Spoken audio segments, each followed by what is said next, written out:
دنیا سے محبت کا عجیب واقعہ۔ حضرت زید بن ارقم رضی اللہ عنہ سے مروی ہے کہ حضرت ابو بکر صدیق رضی اللہ عنہ نے اپنی بیماری کے دوران پانی مانگا تو آپ کو ایک برتن دیا گیا جس میں شہد سے ملا پانی تھا۔ جب آپ نے اسے اپنے منہ کے قریب کیا تو وہ رو پڑے اور ارد گرد کے لوگ بھی رو لیے۔ پھر آپ تو خاموش ہو گئے مگر لوگ خاموش نہ ہوئے۔ پھر دوبارہ منہ کے قریب کیا تو رو پڑے، حتیٰ کہ لوگوں کا خیال تھا کہ وہ آپ سے اس بارے میں سوال بھی نہیں کر سکیں گے۔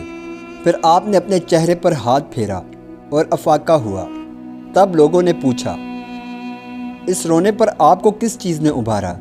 فرمایا، ایک دفعہ جب میں حضور نبی کریم صلی اللہ علیہ وآلہ وسلم کے ساتھ تھا تو آپ صلی اللہ علیہ وآلہ وسلم اپنے آپ سے کسی چیز کو ہٹانے لگے اور فرمانے لگے، مجھ سے ہٹ جا، دور ہو جا، حالانکہ میں آپ کے ساتھ کسی کو بھی نہیں دیکھ رہا تھا۔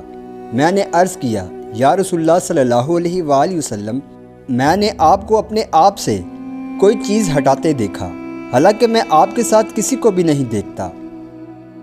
ارشاد فرمایا، یہ دنیا ہے جو مجھ شکل ہو کر آئی، تو میں نے اس سے کہا مجھ سے دور ہٹ جا، تو وہ ہٹ گئی۔ اور دنیا کی محبت نے کہا، اللہ کی قسم آپ تو مجھ سے بچ گئے ہیں، مگر آپ کے بعد والے لوگ مجھ سے نہیں بچ سکیں گے۔